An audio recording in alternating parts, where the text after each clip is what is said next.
Pulau Mintin yang terletak di Desa Mintin, Kecamatan Kahayan Hilir, Kabupaten Pulang Pisau, Kalimantan Tengah ini banyak menyimpan cerita dan legenda yang tidak bisa dipisahkan dari kehidupan masyarakat setempat. Salah satunya, pulau yang memiliki 3 bagian ini pernah disinggahi oleh Presiden pertama Republik Indonesia, Ir Soekarno.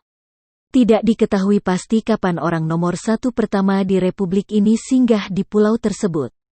Namun mitos yang berkembang, ketiga pulau ini memiliki legenda tersendiri yang sebagian hanya tinggal cerita dari mulut ke telinga.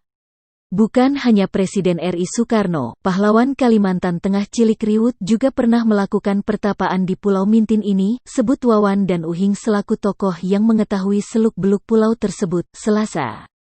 Wawan mengungkapkan tidak diketahui pasti apa yang dilakukan Soekarno di pulau tersebut. Namun kebiasaan orang dulu lokasi tersebut digunakan untuk lokasi pertapaan atau bersemedi dengan maksud dan tujuan tertentu. Sampai saat ini legenda dan mitos pulau ini masih lestari dan masih menyimpan banyak misteri. Konon, pada dahulu kala zaman Temanggung Darung Bawan, sebelum menjadi sebuah pulau terdapat sebuah menara tinggi yang di atas pucuknya terdapat sebuah batu merah. Tidak tersebut secara rinci siapa yang membangun menara tersebut yang ceritanya sudah berdiri sebelum zaman Temanggung Darung Bawan. Raja penyakit yang turun dari langit mencoba bersemayam pada batu marah itu. Hal ini membuat Temanggung Darung Bawan menjadi marah hingga memotong menara menjadi 3 bagian.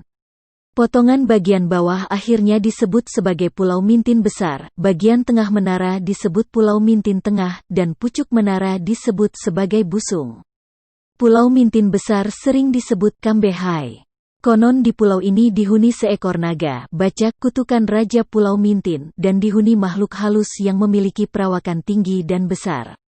Dari kisah turun-temurun, bagi yang memiliki nazar atau permintaan, jika dikabulkan harus membayar dengan babi sebagai makanannya. Bagian ujung sebelah utara pulau ini terdapat lubang di bawah air yang disebut-sebut sebagai tempat tinggal naga. Apabila terjadi pusaran air dan riak, masyarakat setempat percaya naga yang tinggal di daerah ini sedang kembali atau keluar dari sarang. Pulau Mintin Tengah disebut masyarakat setempat sebagai jata. Pulau ini ditinggali seekor buaya kuning. Sampai sekarang ini, masyarakat masih ada yang melihat penampakan buaya kuning tersebut. Di pulau ini juga terdapat rumah keramat yang dijadikan sebagai tempat pertapaan yang digunakan oleh masyarakat setempat untuk mengajukan berbagai permohonan. Busung merupakan bagian teratas menara, merupakan pulau yang tidak terlihat karena berada di dalam air.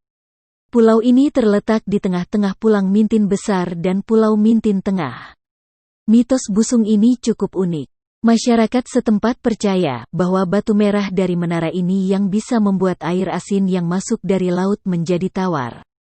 Wawan yang memiliki garis keturunan mengelola pulau tersebut mengungkapkan meski banyak legenda dan misteri yang masih tersembunyi dari ketiga pulau tersebut, masyarakat setempat masih memelihara cerita tersebut secara turun-temurun.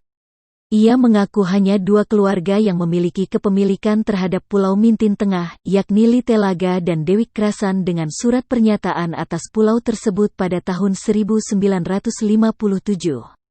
Tidak sembarang orang bisa masuk ke pulau ini dan melakukan ritual. Pernah, kata dia, ada warga yang membayar nazar ke tempat ini tetapi meninggal dunia karena tidak memahami tata cara yang harus dilalui. Kepala Desa Mintin, Rus Magau mengatakan dengan banyaknya mitos Pulau Mintin ini diharapkan adanya perhatian dari berbagai pihak untuk mengembangkan kawasan ini menjadi salah satu objek wisata. Belum ada pengembangan secara khusus di pulau ini yang dilakukan oleh pemerintah setempat, kata Rus Magau. Pengembangan potensi wisata sangat diharapkan karena pulau dengan luas mencapai 3 km persegi ini kaya akan berbagai macam tanaman dan berbagai spesies hewan di dalamnya. Berbagai jenis pohon dan tanaman obat ada di dalam pulau ini, sedangkan bermacam hewan seperti kera dan bekantan masih sering dijumpai. Pada tahun 2015 lalu juga ada warga negara asing yang melakukan studi untuk pengembangan kalaweit di pulau tersebut. Namun, terang Rus Magau, tidak diketahui pasti apakah hewan kalaweit masih hidup karena sekarang ini hewan tersebut tidak pernah terlihat oleh masyarakat sekitar.